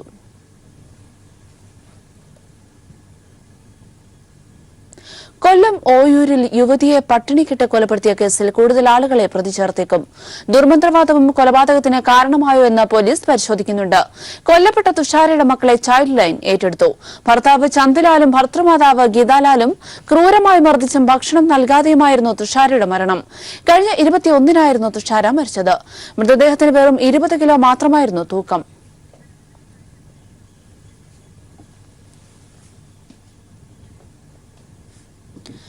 തൊടുപുഴയിൽ അമ്മയുടെ സുഹൃത്തിന്റെ മർദ്ദനമേറ്റപ്പോൾ ചികിത്സയിൽ കഴിയുന്ന കുഞ്ഞിനെ കാണാൻ മുഖ്യമന്ത്രി പിണറായി വിജയൻ കോലഞ്ചേരിയിലെ ആശുപത്രിയിൽ എത്തുകയാണ്. അല്പസമയത്തിനുള്ളിൽ അദ്ദേഹം കോലഞ്ചേരിയിലെ ആശുപത്രിയിൽ കുട്ടിയെ സന്ദർശിക്കാൻ വേണ്ടി എത്തും. വിശദാംശങ്ങൾ നൽകാൻ ഞങ്ങളുടെ പ്രതിനിധി സാലി മുഹമ്മദ് ചേരുകയാണ്. സാലി, മുഖ്യമന്ത്രി എപ്പോഴാവും എത്തുക കുട്ടിയെ കാണാൻ വേണ്ടി? മുഖ്യമന്ത്രി ഏതാണ്ട് 10 മിനിറ്റുള്ളിലൂടെ എത്തും എന്നാണ് നമുക്ക് ലഭിച്ചിരിക്കുന്ന വിവരം. ഏതായാലും ഈ കുട്ടിയുടെ ആരോഗ്യനില വളരെ മോശമാണ്. ആ സാഹചര്യത്തിൽ കൂടിയാണ് മുഖ്യമന്ത്രി ഡോക്ടർമാരുമായി സംസാരിക്കുന്നതിനും കൂടുതൽ കാര്യങ്ങൾ ചർച്ച ചെയ്യുന്നതിനുമൊക്കെയായി എത്തിയിരിക്കുന്നത്. കാരണം കഴിഞ്ഞ ദിവസം തന്നെ മുഖ്യമന്ത്രി ഈ സംബന്ധിച്ച് കുട്ടിയുടെ ജീവൻ രക്ഷിക്കുന്നതിനാവശ്യമായ എല്ലാ സംവിധാനങ്ങളും സർക്കാർ ചെലവിൽ ഒരുക്കും എന്ന് ഉറപ്പു നൽകിയിരുന്നു. അതിനുള്ള നിർദ്ദേശങ്ങൾ നൽകുകയും ചെയ്തു. അതിൻ്റെ അടിസ്ഥാനത്തിൽ ആരോഗ്യമന്ത്രി വിദഗ്ധ ഡോക്ടർമാരുടെ സംഘത്തെ നിയോഗിച്ചു. ആ സംഘം കഴിഞ്ഞ ദിവസം കോട്ടയം മെഡിക്കൽ കോളേജിൽ നിന്ന് ഇവിടെ എത്തി ഈ കുട്ടിയെ പരിശോധിക്കുകയും ചെയ്തിരുന്നു. ഈ പരിശോധനയുടെ അടിസ്ഥാനത്തിലുള്ള ചികിത്സകളാണ് ഇപ്പോഴും കുട്ടിക്ക് പുരോഗമിച്ചുകൊണ്ടിരിക്കുന്നത്. പക്ഷേ കുട്ടിയുടെ ആരോഗ്യനില വളരെ മോശമായി തുടരുകയാണ്. കാര്യമായി മരുന്നുകളോട് പ്രതികരിക്കുന്നില്ല എന്നുള്ളൊരു സാഹചര്യം തന്നെയുണ്ട്. ഇത്തരം സാഹചര്യത്തിൽ ഈ മെഡിക്കൽ ടീം വീണ്ടും വരുന്നതടക്കമുള്ള കാര്യങ്ങൾ പരിഗണിച്ചുകൊണ്ടിരിക്കുകയാണ് ഡോക്ടർമാർ. ഇതിനിടെയാണ് മുഖ്യമന്ത്രി ഈ കുട്ടിയെ നേരിട്ട് കാണുന്നതിനായി എത്തുന്നത്. സ്വാഭാവികമായും സർക്കാർ തന്നെ ചികിത്സാ ചെലവുകളും ഒക്കെ വഹിക്കുന്ന ഒരു പശ്ചാത്തലം കൂടിയുണ്ട്. അതിൻ്റെ അടിസ്ഥാനത്തിൽ എന്ത് സഹായം കൂടുതലായി കുട്ടിക്ക് ആവശ്യമുണ്ട്, അതിൽ സർക്കാരിൽ നിന്ന് എന്ത് നിർദ്ദേശങ്ങളാണ് അല്ലെങ്കിൽ എന്ത് സഹായങ്ങളാണ് സർക്കാരിൻ്റെ ഭാഗത്തുനിന്ന് ആരോഗ്യവകുപ്പിൻ്റെ ഭാഗത്തുനിന്ന് ഉണ്ടാവേണ്ടതുണ്ട് തുടങ്ങിയ കാര്യങ്ങളൊക്കെ ഡോക്ടർമാരുമായി മുഖ്യമന്ത്രി സംസാരിക്കും. കുട്ടി ഇപ്പോൾ വളരെ ഗുരുതരാവസ്ഥയിൽ വെന്റിലേറ്ററിൽ ICUവിലാണ്. കഴിയുമെങ്കിൽ കുട്ടിയെ കാണും, അല്ലെങ്കിൽ ഡോക്ടർമാരെ കണ്ട് മടങ്ങുമെന്നാണ് അറിയിച്ചിരിക്കുന്നത്. ഏതായാലും വളരെ പ്രധാനപ്പെട്ട ഒരു നീക്കമാണ് സർക്കാരിന്റെ ഭാഗത്തു നിന്നുണ്ടായിരിക്കുന്നത്. ഈ കുട്ടിയുടെ ജീവൻ എങ്ങനെയെങ്കിലും രക്ഷിക്കുക എന്നുള്ളത് തന്നെയാണ് സർക്കാരിന്റെ നിലപാട്. അതിനുള്ള നടപടികളാണ് കഴിഞ്ഞ ദിവസങ്ങളിലെല്ലാം സർക്കാരും ആരോഗ്യവകുപ്പും ചെയ്തതും. അതിന്റെ തുടർച്ച എന്ന് തന്നെ വേണം മുഖ്യമന്ത്രിയുടെ ഇപ്പോഴത്തെ സന്ദർശനത്തെ കാണാൻ. ഏതായാലും ഒരു 10 മിനിറ്റിനുള്ളിൽ മുഖ്യമന്ത്രി ഇവിടെ എത്തും എന്നാണ് അറിയിച്ചിരിക്കുന്നത്. സാലി, കുട്ടിക്ക് ആ കുഞ്ഞിന് നൽകാവുന്നതിൽ ഏറ്റവും മികച്ച ചികിത്സ തന്നെയാണ് സംസ്ഥാന സർക്കാർ ഉറപ്പുവരുത്തിയിരിക്കുന്നത്. ഈ സാഹചര്യമൊക്കെ ഉള്ളപ്പോഴും സംസ്ഥാനം പ്രാർത്ഥനയോടെ കാത്തിരിക്കുമ്പോഴും എല്ലാം കുട്ടിയുടെ ആരോഗ്യനിലയിൽ യാതൊരു തരത്തിലും പുരോഗതി ഇല്ല എന്ന് തന്നെയാണോ ഡോക്ടേഴ്സ് വ്യക്തമായും വിശദമാക്കുന്നത്? ഡോക്ടർമാർ ഇതുവരെ നൽകുന്ന വിവരം കാര്യമായ പുരോഗതി ഇല്ല എന്നുള്ളത് തന്നെയാണ്. കാരണം തലച്ചോറിനേറ്റ വലിയ തോതിലുള്ള ആഘാതം, ക്ഷതം, പൊട്ടൽ ഒക്കെ ബ്രെയിൻ ഡെത്തിലേക്ക് നയിക്കുന്ന സാഹചര്യം തന്നെയാണുള്ളത്. ഏതാണ്ട് ബ്രെയിൻ ഡെത്തിലേക്ക് കാര്യങ്ങൾ എത്തിയിരിക്കുന്നു എന്ന് തന്നെയാണ് ഡോക്ടർമാരുടെ നിഗമനം. പക്ഷേ അതിന് ചില ടെസ്റ്റുകളും ഒക്കെ നടത്തേണ്ടതുണ്ട്. അതുമായി ബന്ധപ്പെട്ട് സ്ഥിരീകരിക്കുന്നതിന് വേണ്ടി മറ്റു ചില നടപടിക്രമങ്ങളുണ്ട്. അത്തരം നടപടിക്രമങ്ങൾ മാത്രമേ ഇനി ശേഷിക്കുന്നുള്ളൂ എന്നാണ് നമ്മൾ മനസ്സിലാക്കുന്നത്. കാരണം വളരെ ഗുരുതരമായ ആരോഗ്യനിലയിൽ തന്നെയാണ് കുട്ടിയുള്ളത്. കുട്ടിയുടെ ജീവൻ രക്ഷിക്കാനുള്ള പരമാവധി ശ്രമം ഡോക്ടർമാരുടെ ഭാഗത്തു നിന്നുണ്ടാവുന്നുണ്ട്. പക്ഷേ നിർഭാഗ്യവശാൽ അത്രമേൽ പരിക്കുണ്ട് തലച്ചോറിനും മറ്റ് ആന്തരിക അവയവങ്ങൾക്കുമെല്ലാം. അതുകൊണ്ട് തന്നെ വലിയ പ്രതീക്ഷയ്ക്ക് വകയില്ലാത്ത സാഹചര്യം തന്നെയാണ് ഇപ്പോഴുള്ളത് എന്ന് ഇവിടെ നിന്ന് പറയേണ്ടി വരും. പക്ഷേ അത്ഭുതങ്ങൾ സംഭവിക്കുമെങ്കിൽ അതിനുവേണ്ടി കാത്തിരിക്കുകയാണ് നാടൊന്നാകെ എന്ന് തന്നെ പറയാം. അതിൻ്റെ ഭാഗമായി തന്നെയാണ് മുഖ്യമന്ത്രിയുടെ സന്ദർശനവും കാണേണ്ടത്. എന്തെങ്കിലും തരത്തിലുള്ള വിദഗ്ധ ചികിത്സ കുട്ടിക്ക് ആവശ്യമെങ്കിൽ, അല്ലെങ്കിൽ ഇവിടെ നിന്ന് മറ്റേതെങ്കിലും ആശുപത്രിയിലേക്ക് ഷിഫ്റ്റ് ചെയ്യുന്ന അടക്കമുള്ള കാര്യങ്ങളുടെ സാധ്യതയൊക്കെ ചർച്ച ചെയ്യപ്പെടേണ്ടതുണ്ട്. അങ്ങനെ എന്തെങ്കിലും കാരണവശാൽ മറ്റേതെങ്കിലും വിദഗ്ധ ചികിത്സയ്ക്ക് സാധ്യതയുണ്ടെങ്കിൽ അതിനും സർക്കാർ തയ്യാറാണ്. അതിൻ്റെ സാധ്യതകളൊക്കെ ഡോക്ടർമാർ തന്നെയാണ് തീരുമാനിക്കേണ്ടത്. അത്തരം ഒരു സാഹചര്യം പരിശോധിക്കുന്നതിന് വേണ്ടി തന്നെയാണ് മുഖ്യമന്ത്രി ഇന്ന് സന്ദർശിക്കുന്നത്. പക്ഷേ നിർഭാഗ്യകരമായ കാര്യം കുട്ടിയുടെ ആരോഗ്യനില അങ്ങേയറ്റം മോശമാണ് എന്നുള്ളതാണ്. യാതൊരു തരത്തിലും കുട്ടി മരുന്നിനോട് പ്രതികരിക്കുന്നില്ല. തലച്ചോറിൻ്റെ പ്രവർത്തനം 5% പോലും ഇല്ലാത്ത ഒരു സാഹചര്യം കൂടിയാണുള്ളത്. അതുകൊണ്ട് തന്നെ ബ്രെയിൻ ഡെത്ത് സ്ഥിരീകരിക്കുക എന്നുള്ളൊരു കാര്യം മാത്രമാണ് ഇനി അവശേഷിക്കുന്നതെന്നാണ് ഡോക്ടർമാർ പറയുന്നത്. പക്ഷേ അതിന് ചില നടപടിക്രമങ്ങളുണ്ട്. അതിൻ്റെ ഭാഗമായിട്ടാണ് കോട്ടയം മെഡിക്കൽ കോളേജിൽ നിന്നുള്ള ന്യൂറോ സർജൻ ഉൾപ്പെടെയുള്ള 3 അംഗ വിദഗ്ധ സംഘം ഇന്നലെ കുട്ടിയെ പരിശോധിച്ചത്. ആ സംഘം വീണ്ടും കുട്ടിയെ ഒരിക്കൽ കൂടി സന്ദർശിക്കും, പരിശോധിക്കുമെന്നാണ് ഇപ്പോൾ അറിയാൻ കഴിയുന്നത്. അതിനുശേഷം മാത്രമേ തുടർ നടപടികളടക്കമുള്ള കാര്യങ്ങളിലേക്ക് കടക്കൂ. ഈ വിദഗ്ധ സംഘത്തിൻ്റെ മെഡിക്കൽ ബോർഡിൻ്റെ ശുപാർശ അനുസരിച്ചുള്ള ചികിത്സാക്രമങ്ങളാണ് ഇപ്പോഴും പുരോഗമിച്ചുകൊണ്ടിരിക്കുന്നത്. കുട്ടിക്ക് ട്യൂബിലൂടെ ഭക്ഷണം നൽകുന്ന അടക്കമുള്ള കാര്യങ്ങളിലേക്ക് കടന്നിട്ടുണ്ട്. പക്ഷേ അതിനോടൊന്നും കുട്ടി കാര്യമായി പ്രതികരിക്കാത്തൊരു സാഹചര്യം തന്നെയാണ് ഉള്ളത്. അതുകൊണ്ട് തന്നെയാണ് വിദഗ്ധ ചികിത്സ എത്രമാത്രം സാധ്യമാകും, അല്ലെങ്കിൽ അതിന് എന്ത് ചെയ്യാൻ കഴിയും തുടങ്ങിയ കാര്യങ്ങളൊക്കെ വിദഗ്ധന്മാർ പരിശോധിക്കുന്നു. ആരോഗ്യവകുപ്പ് കൃത്യമായി മോണിറ്റർ ചെയ്യുന്നു. ഇപ്പോൾ ഇതാ മുഖ്യമന്ത്രി തന്നെ, സംസ്ഥാന മുഖ്യമന്ത്രി തന്നെ ആ കുട്ടിയെ നേരിട്ട് കാണുന്നതിനും ചികിത്സയുടെ വിവരങ്ങൾ അറിയുന്നതിനും മറ്റെന്തെങ്കിലും സഹായം സംസ്ഥാന സർക്കാരിൻ്റെ ഭാഗത്തു നിന്ന് ഉണ്ടാവേണ്ടതുണ്ടോ എന്ന് അന്വേഷിക്കുന്നതിനും വേണ്ടി തന്നെയാണ് മുഖ്യമന്ത്രി തന്നെ നേരിട്ടെത്തുന്നത് എന്നുള്ളതാണ് ഏറ്റവും പ്രധാനപ്പെട്ട കാര്യം. ഏതായാലും മുഖ്യമന്ത്രിയുടെ സന്ദർശനത്തിന് ശേഷം അദ്ദേഹം മാധ്യമങ്ങളെ കണ്ടേക്കുമെന്നാണ് നമ്മൾ പ്രതീക്ഷിക്കുന്നത്. അങ്ങനെയാണെങ്കിൽ എന്താണ് ഡോക്ടർമാർ പറഞ്ഞത്, എന്താണ് തുടർ നടപടികളെന്ന് മുഖ്യമന്ത്രി തന്നെ പറഞ്ഞേക്കും എന്നും നമ്മൾ വിശ്വസിക്കുന്നു. വ്യക്തമാണ്. സാലിം മുഹമ്മദ്. തൊടുപുഴയിൽ അമ്മയുടെ സുഹൃത്ത് മർദ്ദിച്ച് അവശനാക്കി ഇപ്പോൾ ആശുപത്രിയിൽ ചികിത്സയിൽ കഴിയുന്ന കുട്ടിയെ നേരിട്ട് കാണാൻ മുഖ്യമന്ത്രി പിണറായി വിജയൻ ആശുപത്രിയിൽ അല്പസമയത്തിനുള്ളിൽ എത്തുമെന്നാണ് പ്രതീക്ഷിക്കുന്നത്. കുട്ടിയുടെ ആരോഗ്യനില സംബന്ധിച്ചുള്ള കാര്യങ്ങൾ അദ്ദേഹം ഡോക്ടർമാരുടെ വിദഗ്ധ സംഘത്തോടും ചോദിച്ചറിയും. വിശദാംശങ്ങൾ നൽകിയത് സാലിം മുഹമ്മദാണ്. മറ്റൊരു വാർത്തയിലേക്ക്. വിമാനത്താവളത്തിൽ ഡ്രോൺ പറത്തിയ സംഭവത്തിൽ പോലീസ് കേസെടുത്തു. സംഭവത്തിൽ ശ്രീകാര്യം സ്വദേശി നൌഷാദിനെ കസ്റ്റഡിയിലെടുത്തു. തിരുവനന്തപുരം വിമാനത്താവളത്തിലെ കാർഗോ കോംപ്ലക്സിന്റെ പിന്നിൽ നിന്നാണ് ഡ്രോൺ കണ്ടെത്തിയത്. നൌഷാദിനെ കൂടുതൽ ചോദ്യം ചെയ്യേണ്ടതുണ്ടെന്ന് SP ഇളങ്കോ അറിയിച്ചു. ഇന്നലെ അർദ്ധരാത്രിയോടെയായിരുന്നു സംഭവം. ചൈനീസ് നിർമ്മിത ഡ്രോണാണ് കണ്ടെത്തിയത്. മുൻ സംഭവങ്ങളുമായി ബന്ധമുണ്ടോ എന്ന് അന്വേഷിക്കുമെന്നും പോലീസ് വ്യക്തമാക്കി.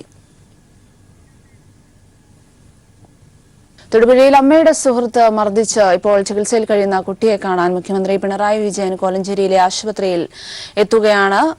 തത്സമയ ദൃശ്യങ്ങളാണ് കാണുന്നത്.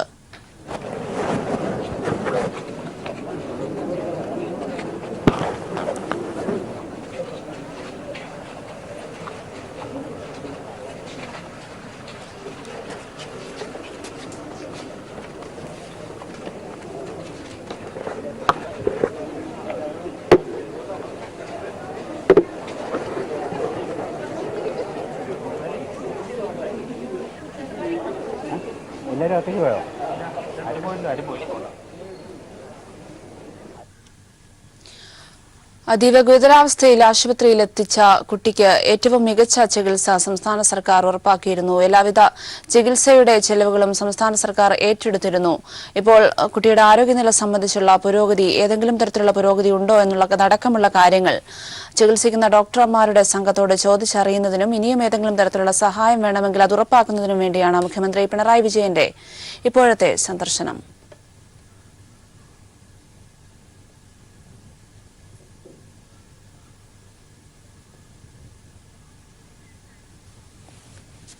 തൊടുപുഴയിൽ അമ്മയുടെ സുഹൃത്ത് മർദ്ദിച്ച് 7 വയസ്സുകാരൻ അതീവ ഗുരുതരാവസ്ഥയിൽ ആശുപത്രിയിൽ പ്രവേശിപ്പിച്ച 7 വയസ്സുകാരനെ മുഖ്യമന്ത്രി പിണറായി വിജയൻ ആശുപത്രിയിലെത്തി സന്ദർശിക്കുകയാണ്. മുഖ്യമന്ത്രി ഇപ്പോഴാണ് ആശുപത്രിയിൽ എത്തിച്ചേർന്നിട്ടുള്ളത്. കുട്ടിയുടെ ആരോഗ്യനില സംബന്ധിച്ചുള്ള പുരോഗതി അടക്കമുള്ള കാര്യങ്ങൾ അറിയാൻ വേണ്ടിയാണ് മുഖ്യമന്ത്രി പിണറായി വിജയൻ ആശുപത്രിയിൽ എത്തിയിട്ടുള്ളത്. വിശദാംശങ്ങൾ നൽകാൻ സാലി മുഹമ്മദ് ചേരുകയാണ്.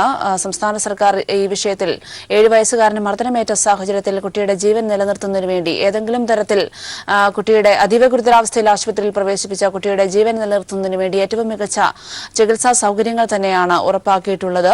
ഇനിയും ഏതെങ്കിലും തരത്തിലുള്ള ചികിത്സാ സൗകര്യങ്ങൾ അല്ലെങ്കിൽ ഉറപ്പാക്കേണ്ട സാഹചര്യമുണ്ടോ എന്നതടക്കമുള്ള കാര്യങ്ങൾ ചോദിച്ചറിയുന്നതിനും കുട്ടിയുടെ ആരോഗ്യനില സംബന്ധിച്ചുള്ള കാര്യങ്ങൾ അറിയുന്നതിനു വേണ്ടിയും കുഞ്ഞിനെ നേരിട്ട് കാണുന്നതിനു വേണ്ടിയും മുഖ്യമന്ത്രി പിണറായി വിജയൻ ഇപ്പോൾ കുട്ടി ചികിത്സയിലുള്ള കോലഞ്ചേരിയിലെ ആശുപത്രിയിൽ എത്തിച്ചേർന്നിട്ടുള്ളത്. വിശദാംശങ്ങൾ നൽകാൻ സാലി മുഹമ്മദ് ചേരുകയാണ്. സാലി, മുഖ്യമന്ത്രി കുഞ്ഞിനെ നേരിട്ട് കാണാൻ ആശുപത്രിയിൽ എത്തിച്ചേർന്നിരിക്കുകയാണ്.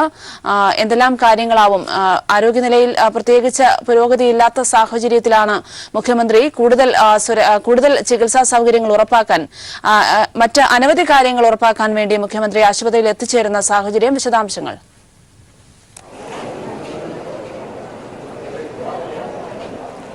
അതായത് മുഖ്യമന്ത്രി അല്പം മുമ്പാണ് ഇവിടെ എത്തിയത്. അദ്ദേഹം എത്തി നേരെ കുട്ടിയെ കാണുന്നതിന് വേണ്ടി അല്ലെങ്കിൽ ഡോക്ടർമാരുമായി സംസാരിക്കുന്നതിന് വേണ്ടി ആശുപത്രിക്കകത്തേക്ക് പോയിട്ടുണ്ട്.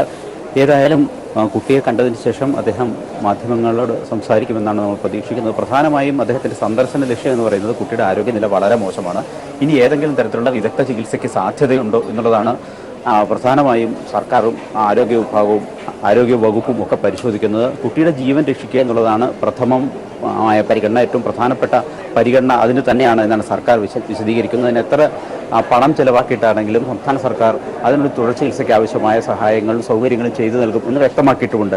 ആ സാഹചര്യത്തിൽ കൂടിയാണ് സംസ്ഥാന മുഖ്യമന്ത്രി നേരിട്ട് ഇത്തരത്തിൽ ആശുപത്രിയിൽ എത്തിയ കുട്ടിയെ സന്ദർശിക്കുന്നതും കുട്ടിയെ ചികിത്സിക്കുന്ന ഡോക്ടർമാരിൽ നിന്ന് വിവരങ്ങൾ ശേഖരിക്കാൻ തീരുമാനിച്ചതും. വളരെ സുപ്രധാനമായൊരു നടപടി സർക്കാരിൻ്റെ ഭാഗത്തുനിന്നുണ്ടായിരിക്കുന്നു ഇക്കാര്യത്തിൽ എന്നുള്ളതാണ് ഇപ്പോൾ മുഖ്യമന്ത്രിയുടെ സന്ദർശനത്തിൽ നിന്ന് വ്യക്തമാകുന്നത്. കഴിഞ്ഞ ദിവസം തന്നെ മുഖ്യമന്ത്രി ഇക്കാര്യം വ്യക്തമാക്കിയിരുന്നു. കുട്ടിക്ക് ആവശ്യമായ എല്ലാ ചികിത്സയും ഉറപ്പാക്കും സംസ്ഥാന സർക്കാർ തന്നെ ഇടപെട്ട് അതിൻ്റെ ചികിത്സാ ചെലവും സർക്കാർ തന്നെ വഹിക്കും എന്ന് മുഖ്യമന്ത്രി വ്യക്തമാക്കിയിരുന്നു. മുഖ്യമന്ത്രി നൽകിയ നിർദ്ദേശത്തിന്റെ അടിസ്ഥാനത്തിലാണ് ആരോഗ്യമന്ത്രിയും വിഷയത്തിൽ ഇടപെടുകയും കോട്ടയം മെഡിക്കൽ കോളേജിൽ നിന്ന് വിദഗ്ധ ഡോക്ടർമാരടങ്ങുന്ന ഒരു ടീമിനെ, ഒരു മെഡിക്കൽ ബോർഡിനെ ഇതിനായി നിയോഗിക്കുകയും ചെയ്തത്. നിർദ്ദേശം ലഭിച്ച മണിക്കൂറുകൾക്ക് തന്നെ ഇവിടെ കോലഞ്ചേരി മെഡിക്കൽ കോളേജിൽ, കോട്ടയം മെഡിക്കൽ കോളേജിൽ നിന്നുള്ള വിദഗ്ധ ഡോക്ടർമാർ, ന്യൂറോ സർജൻ ഉൾപ്പെടെയുള്ള വിദഗ്ധ ഡോക്ടർമാരെത്തി കുട്ടിയെ പരിശോധിച്ചു. അതിൻ്റെ അടിസ്ഥാനത്തിൽ ചില നിർദ്ദേശങ്ങളും ഇവർ ചികിത്സിക്കുന്ന ഡോക്ടർമാർക്ക് നൽകി. അതിൻ്റെ ഭാഗമായുള്ള തുടർ ചികിത്സകളാണ് ഇപ്പോൾ നടന്നുകൊണ്ടിരിക്കുന്നത്. ഇപ്പോൾ ഇനി അറിയേണ്ടത് ഈ 2 ദിവസം ഏതാണ്ട് 48 മണിക്കൂറോളമായി ഈ വിദഗ്ധരുടെ നിർദ്ദേശപ്രകാരമുള്ള ചികിത്സ ആരംഭിച്ചിട്ട് ഏതെങ്കിലും തരത്തിലുള്ള പുരോഗതി ഇക്കാര്യത്തിലുണ്ടോ എന്നാണ് വ്യക്തമാകേണ്ടത്. പക്ഷേ ഈ ആശുപത്രിയിലെ ഡോക്ടർമാർ നൽകുന്ന വിവരം കാര്യമായ പുരോഗതി ഈ കുട്ടിയുടെ കാര്യത്തിൽ ഇല്ല എന്നുള്ളത് തന്നെയാണ്. നിരാശാജനകമാണ് സ്ഥിതിവിശേഷം എന്നും ഡോക്ടർമാർ വിശദീകരിക്കുന്നു. പക്ഷേ എങ്കിലും മുഖ്യമന്ത്രി അന്വേഷിക്കുന്നത് ഏതെങ്കിലും തരത്തിൽ ഈ കുട്ടിയുടെ ജീവൻ രക്ഷിക്കാൻ ആവശ്യമായി എന്തെങ്കിലും നടപടികൾ സ്വീകരിക്കാൻ സംസ്ഥാന സർക്കാരിൻ്റെ ഭാഗത്തുനിന്ന് ഉണ്ടാവേണ്ടതുണ്ടോ, ഈ കുട്ടിയെ മറ്റേതെങ്കിലും ആശുപത്രിയിലേക്ക് ഷിഫ്റ്റ് ചെയ്യാൻ സാധ്യമാകുമോ, ഉണ്ടെങ്കിൽ എങ്ങോട്ട് മാറ്റേണ്ടതുണ്ട് തുടങ്ങിയ എല്ലാ കാര്യങ്ങളും പരിശോധിക്കുക തന്നെയാണ് മുഖ്യമന്ത്രിയുടെ ലക്ഷ്യം. കുട്ടിയെ ചികിത്സിക്കുന്ന ഡോക്ടർമാരുടെ പാനലുമായി മുഖ്യമന്ത്രി ഈ കുട്ടിയെ കണ്ടതിന് ശേഷം ചർച്ച നടത്തുമെന്നും അറിയിച്ചിട്ടുണ്ട്. അതായത് വളരെ നിർണായകമായ ചുവടുവയ്പ്പിലേക്ക് ഈ വിഷയത്തിൽ സംസ്ഥാന സർക്കാർ കടന്നിരിക്കുന്നു. സംസ്ഥാനത്തിൻ്റെ മുഖ്യമന്ത്രി തന്നെ ഈ വിഷയത്തിൽ നേരിട്ട് കുട്ടിയെ കണ്ട് തുടർ ചികിത്സയ്ക്ക് ആവശ്യമായ സാധ്യമായതെല്ലാം ചെയ്യാനുള്ള തയ്യാറെടുപ്പുമായി എത്തിയിരിക്കുന്നു എന്നുള്ളതാണ് ഏറ്റവും പ്രധാനപ്പെട്ട കാര്യം. പക്ഷേ നിർഭാഗ്യവശാൽ കുട്ടിയുടെ ആരോഗ്യനില കാര്യമായ പുരോഗതിയില്ല. വളരെ സങ്കീർണമായ വ്യക്തമാണ്. സാലിം മുഹമ്മദ്, അമ്മയുടെ സുഹൃത്ത് 7 വയസ്സുകാരനെ മർദ്ദിച്ച സംഭവത്തിൽ കുട്ടിയെ കോലഞ്ചേരി ആശുപത്രിയിലെത്തി മുഖ്യമന്ത്രി പിണറായി വിജയൻ സന്ദർശിക്കുകയാണ്. കുട്ടിയുടെ ആരോഗ്യനില സംബന്ധിച്ചുള്ള നിലവിലെ അവസ്ഥ അറിയുന്നതിനും ഇനിയും ഏതെങ്കിലും തരത്തിലുള്ള സഹായം സംസ്ഥാന സർക്കാരിന്റെ ഭാഗത്തു നിന്ന് ഉറപ്പാക്കണമെങ്കിൽ അത് ഉറപ്പാക്കുന്നതിനു വേണ്ടിയുമാണ് മുഖ്യമന്ത്രിയുടെ സന്ദർശനം. വിശദാംശങ്ങൾ നൽകിയത് സാലിം മുഹമ്മദാണ്.